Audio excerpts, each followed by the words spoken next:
G'day guys, my name's Peter Schravemade. I'm with the beforetheweekend.com podcast. It's definitely not the weekend now, it's Monday the 25th of May. I'm at the Loose Moose, which is, if you're unaware, the meeting ground right across from AREC. AREC J2's just finished, and I'm joined by the irrepressible Leanne Pilkington, who has a glass of rosé. It's all happening. Glass of rosé. Cheers, Leanne. Cheers. Welcome to the Loose Moose. Thank you. And welcome to the Before the Weekend podcast. Some quick thoughts on AREC from you? I love going to events like that. There are going to be great speakers. There's going to be average speakers. There's going to be speakers that you get more out of than others. But overall, I think it was a really great 2 days. But they're opinions, right? Yeah. Yeah, totally. Yeah. Totally. And you're just never going to be able to keep everybody happy with that kind of thing. That's good feedback. And you thought it was well attended? You were in there? It was very well attended. Yeah. Yesterday, not so much today. I think there are a lot of very sore heads today, to be honest. Apparently, it got a bit loose at the Cherry Bar last night. But yesterday, I looked around and I couldn't see an empty seat yesterday. It was really, it was busy. Yeah, well, there was an influx of Kiwis this time, right? I understand there are about 1,000. I mean, I'm only hearing, Yeah, I don't know. See, it lines up with what I heard as well. There's certainly a lot. So I think that was really smart marketing from AREC. Yeah. Well, it filled the hall, right? Yeah, it did. Yeah. If the Aussies don't want to come and the Kiwis do, then yeah. Yeah, I mean, there are a lot of Aussies there, but what I do find is most of the, a lot of the Aussies are first timers or second timers. They're not. Was it a new group? Yeah, it was a new group. I did know quite a few people, but nowhere near as many as I usually do. Yeah, I had that same feeling. Yeah. My wife actually commented on it. Normally when I'm walking through, I'll get stopped regularly. I've seen that this happen to you. Yeah. And this is not a brag tag. No. Quite often I don't enjoy it. I need to particularly when you're hungry and you need to get to food. Yeah, that's it. Yeah, but it's nice to see so many people in one area. I love it. I don't think I had that feeling once here. I saw a couple of people I knew, and it was super weird, right? Yeah. Different. Anyway, I was with you on Thursday night, and you took out a gong. You took out an award. I imagine awards are not something you go hunting anymore, right? No, absolutely not. And this one, I've already had the conversation with my team because they always like me to go for the awards. Yep. Because it's really good for brand awareness and so forth. And so I've always done it. But I told my team last year, that's it. I'm stepping away from the awards. Yeah. But this one, it wasn't. I didn't have to nominate or provide a submission or do anything. Yeah, I won. You didn't get a choice in this. No. Yep. No. And so it was the President's Award. And what happened last year, you handed it out last year. I did. Yeah, I was there. I was there for that too. Yeah, I did hand it out last year. But at the end of last year, when I stepped down from REIA, the Real Estate Institute of New South Wales gave me their President's Award. And the President's Award is basically for leadership and industry impact. Yeah. And so all of the states do that. Yep. And then all of the winners from around the country were at Thursday night, which is the national award, and I won. Yeah, and I'd even question one, like you got the award, but this is not a lot of them are for sales, for performance. Yes. This is for also community and industry impact. It is, yeah. That's and exactly so I would argue it's not something you can win. I can't set it. I could do everything in my power to get it. Yeah. And it still may not be given. No. Totally. So from that perspective, I actually think it's one of the top awards. It's like winning the team. Yeah, it's most valuable player. Yeah, MVP. Because someone else might have won the Brownlow medal or what you Dally M for Queenslanders. Whatever that is, and that's awarded by people watching looking on. But this is your industry peers saying you've done a fantastic job. Yeah. And for whatever area. And Jacob Kane's speech was, by the way, phenomenal. It was lovely. Yeah. Because some of the things he said in there, I was not aware of. Really? And I think I know. I thought I know pretty well. Yeah, I thought I knew. I thought I knew you pretty well. I can't even imagine what he said that you didn't. Yeah. Oh, well, it's not coming to mind at the moment. But there were a few things in there. I was going, and she did that, and she did that, and it might have been that it slipped my mind. But you've had a pretty and without playing the age card, you've had a pretty extended career. Yeah. So you started out as the receptionist, right? No? Yeah, I started answering the phone at my dad's real estate business as a 12-year-old on a Sunday. As a 12-year-old? A 12-year-old. How does it go with a 12-year-old answering a phone on a Sunday? I was very growing up. Oh, were you? I mean, can you imagine falling in real estate these days and getting a 12-year-old? Actually, my 12-year-old niece, Mia, probably could handle it. I'm sure you. In the family. I'm sure you couldn't. Under the family. But, and then you just. So I basically finished high school. I was going to become a teacher, and my dad asked me to work for him for a period of time, like until Teachers College uni went back, and so I did that. And I decided not to go into teaching. I decided I never wanted to be a real estate agent. So I studied valuation. Me too. Yeah. I never did either. No, yeah. Just didn't appeal to me. So I became a valuer, which is pretty hilarious given numbers are not really my thing and valuers are not really people. Yeah. Well, no one seems to like them very much. Like, and I get it. Like if it's a real estate agent, you're trying to hold the line. Yeah. If it's the bank, you're probably too high. Yeah. You know, it's like a property manager's job. There's like, there's not a lot of wins there, you know? Yeah. That's how I got into it. When you got the award, does that make you reflect on a career? Yeah, it makes me really proud because I have done a lot. I never intended to have the profile that I had. None of this was a master strategic plan. Yeah. I got into working with the Institute, got onto the board because as a franchisor, I had people coming up to me saying, I'd like to open a real estate business. And I'd go, great. Tell me about your real estate experience. Oh, I've got my license, but I don't have any experience. But I've been I'm at a 7-Eleven franchise. Or I've got an accounting business. And I'm like, but you've got your license and you can open a business. Yeah. And that never sat well with me. The erosion of the educational standards in the industry really bothered me. Yeah. And so rather than being on the sidelines and complaining about it, I decided to do something about it. And joining the board was my way of being able to lobby government and so forth. And the changes that you've seen coming in,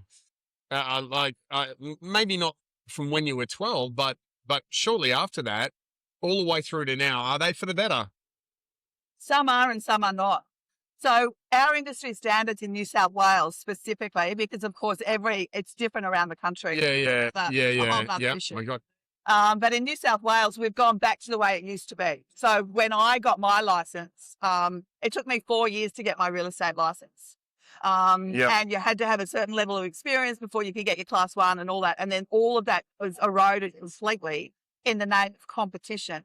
Right. And now we've brought it back. So some of those changes are great. I think some of them are problematic for property managers, for example. We've got a lot of older, particularly mums, in property management that don't have time to do their real estate license. And so they're being forced to exit the industry because they can't stay without their license. So I think there's some problems, but it's not easy to navigate these changes with government. They just don't make it easy. No, and government, like, have you ever seen a time in your career where government is using as many wedges between real estate and the consumer, whether that be the tenant, the landlord, whoever it may be? Well, the government don't consider the landlord as a consumer, for a start. Oh, yeah, well, yeah, right. So because the landlord group is a dying group, in their opinion, and the tenant is... Oh, no, they've got too much control and too much money, right? They, I don't know how the budget changes are going to impact our investment pool moving forward. I think it's going to be really, really challenging. What's interesting, because I've spoken to a few people about that, Tim Lawless being one of them, and he had some interesting insights on it. You know, he's tipping perhaps the biggest downgrade in property in 40 years on the back of it. And so it was interesting, but I'll let you listen to that. That's another interview. That's another interview. That's another interview. A lot of your involvement by default, maybe not by default, but by choice, has been women's leadership initiatives. Like, you've been a pretty big champion for women's roles in real estate. Yeah. How do you feel we are sitting today now like I've heard you tell some stories when you joined. I'm hoping we are better, but what's your take on it? There is no doubt that we are better than we were, but we've still got a long way to go. Yeah. And it was by default. I avoided women's events. Yeah. For a very long time. Because when I was selling real estate, I started selling real estate at 18. There were no women other than my mum in the Hills District where I was. And I had to play with the boys. I used to drink with the boys. I used to party with the boys. I used to just be one of the boys. And that was the way that I got through it, by trying to fit in rather than stand out. Right. And then I had some women working for me in sort of 2012, 13, 14, and they kept nagging me about, Lee, you've got a great list of contacts. We would love to be able to meet some of the people that you know, and we'd love to do a women's event, yada, yada. And I avoided it for years. And then in 2015, I said, all right, let me see if there's any interest. I sent an email to about a dozen women that I knew that had teams of women and said, do you think it's a good idea if we get together for networking and sort of bubbles? And they said, yeah, sure. 2 weeks later, we'd sold out a 65-person event in Sydney. And I can still remember standing there going, I don't even know what exactly we're doing here. Yeah. But obviously it's needed. And that's how Real Women in Real Estate started. And for a number of years, I was doing events around the country. I did nearly 100 events around Australia with groups of women. And we just had one on Saturday night, and you're an honorary girl, and you come to all of. Yeah, well, I was at that event the other night, and I saw the report that Jackie Barnes released.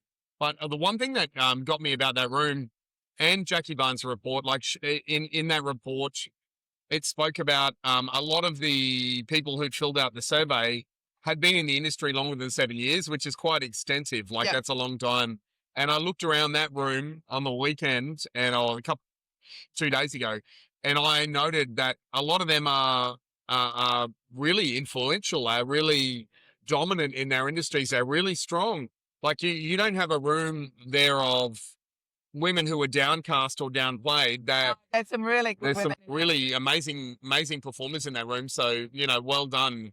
And I've only kind of come on the tail end of that. I feel I'm only looking at the sample of what is today. I can't talk about what became before, but I did have a really good chat at New South Wales Wire event. Oh yeah. With Christine Castle. Oh yeah. Yeah. And she told me she started that event because when she did well in real estate, her boss used to give her a voucher and send her to shop in Sydney. And so I was like, what? That actually happened. Yeah. And she's like, it didn't just happen to me. What I said is I gathered a group of women together and I said, let's come together rather than do the shopping. I was like, they used to do both. And actually it's the REI NSW's Women in Real Estate 20-year anniversary in 2027. Oh, really? So my plan is, and Christine doesn't know it yet, but if she hears this podcast, she'll hear, I do plan to get her on stage and have that conversation with her. That was a great story, right? It was an amazing conversation. Yeah, I just was lucky enough to sit next to her. Yeah, right. So moving forward, because like I get the feeling that your job is not done here. In what way? I don't think you're going to roll over tomorrow and stop. No. Like, no. I think there might be a part of you that wants to wind down. Not really. Yeah. I was trying to reconcile that because I don't think you can. No. You know how I see some people retire and then you'll probably have lifestyle changes, right? You might travel more or do these fun things. Yeah. What's next for Leanne Pilkington? What's well, I know you've already got the Lang & Simmons thing. I do. Yeah. And honestly, I actually feel sorry for people that are really looking forward to retirement because I think it means they haven't found a job that they love. Well, that's a very good point. Yeah. So I guess I'm in a privileged position where as a business owner and a CEO, I can control my time. Yeah. So if I feel like I want to travel a bit more this year, I can. Yeah. But so what's next? I finished at REIA, Real Estate Institute of Australia. I stepped down as president in November. And I joined another board of an organisation called Head Start Homes. Okay. And that's all about helping people move out of social housing into buying their first home. Oh, wow. It's an incredible organisation. They've got a $5 million grant at the, in Wollongong. So they're building and buying property in Wollongong at the moment. And we're hoping that that model will be able to be replicated by with other councils. I'm very interested. I'm very excited about that. So yeah, giving back in those sorts of ways, I always do, I think. Is there anything like that worries you about the Australian industry, real estate industry, moving into the future? Like, oh, well, in point form. I got massively. I mean, there's been a lot of high profile bad behaviour cases, and without going still persist. Without going into too much detail. We try to highlight on the podcast. We've been trying to highlight that it's happening, but not actually talk about the people. No, exactly. I don't want to give them. I really draw a line at giving these idiots breath. Yep, no, I completely agree. Yeah. But what has frustrated me was that the many years I've been reporting the behaviour or some of the behaviour to fair trading. Yeah. And whilst the guys at fair trading are doing the best they can at the moment, and I've got great relationships, there's some really good people in there. Yeah. And they're as frustrated as I am with some of the outcomes. So that worries me. It worries me too. Yeah. Yeah, that's a big one. We spoke about that in episode 1. Yeah. Where we felt that a particularly high profile one that I know you were more across than I was. Yeah. In New South Wales, I really felt the industry had let us down as a whole. Like there were franchises involved in that. There were influencers and coaches involved in that. And they knew, I know they knew, and yet turned a blind eye, and I really had issue. I took issue to that. Well, and because I was president at that time, I was taking phone calls from consumers. Yeah, I bet you were. You know, single mums who had been literally conned out of a significant amount of money, and there was nothing I could do with all of the. You know, I've got direct contacts with the people who should be able to make a difference, and those people were failed in my view. Yeah, and. Yep. Okay. That's a really big one. Yeah. Yeah. And I also think that there's a lot of people coming into the industry right now that have a sense of entitlement. I'm not necessarily, hustle and grind, work 7 days a week. Although when I started, I did work 7 days a week, and I was studying 3 nights a week. So I would drive from the Hills District into the city before the M2. That's how long it was. Yeah. And I would do that 3 nights a week, and I did that for 4 years. So I think you've got to be prepared to work hard to get the momentum to then have a bit more freedom. I'd argue that in any industry. Like I'm in the tech industry. Yep. And the people I see don't succeed are probably the ones that are not putting the effort in at the start. Yeah. Who have a sense of entitlement. They walk in and they go, I've come from Google or whatever, and that's a badge that I wear, and therefore, not trying to take the piss out of anyone that's worked at Google. That's incredible organisation. I won't. I thought I'd ask on the back of JB's Jackie Barnes report. The report you're a contributor to that, were you not? Of course, yeah. You got your headshot in it, so I hope you. I hope you were. Yeah. One of the things that came out of the report was the stat that in the first 1 to 2 years, I can't remember what the stat was, but a remarkable amount of, I think it's 30-something% of women depart the industry in there. And she had highlighted that it wasn't necessarily a lack of will on their behalf, that she was citing the environment that they were placed into. Yeah. What advice do you have for women entering the industry today? I think the advice is more for the business owners than for the women, because the business owners really need to understand that giving women flexibility, it doesn't mean that they're not working because they're picking the kids up at 2:30 or 3 o'clock. They can do a lot of networking at the school gate if that's what they choose. Yeah. But if you can give people, and it's not just women, but if you can give people the flexibility that they need to have their life, then you're going to get repaid with loyalty and hopefully results if you've got the right people. I mean, unfortunately, there's some people that will take advantage of the situation that will win it for everybody. Yeah. But if you're my team are all remote. Yeah. And I manage them on an outcomes basis. So I don't micromanage their activity. but I know what outcomes they need to achieve this week, and that's what I expect from them. Do you know, I had a thought on that post, the report, and a lot of the issues I see in the first 2 years stem from the choice of agency that a person is put into. Yeah. Yeah. So recently, I had a very good friend of mine, a male, who's my age, so 48, full disclosure, 48 years old. He went to primary school and secondary school with me, and he just started with the wrong agency. There's no other way I can put it. Yep. He started with the wrong agency. He was thrust into a model that didn't work for him. Yeah. We've found him another agency. We put him into that. He's thriving. You know, he's doing everything required of him. The business owner is delighted. Now, interestingly, he applied for the job at the agency he's now in, but didn't get into it previously. Yeah. It was only when I had a word with them and they said, look, you think you've missed a trick here. So, you know, it got me thinking because like I suspect there's a lot let's not dismiss the environment and the managerial duties of actually making sure that your incoming staff member can flourish. But one of the issues that I think advice I would give to somebody entering the industry is think long and hard about the agency that you're going to join. Yeah.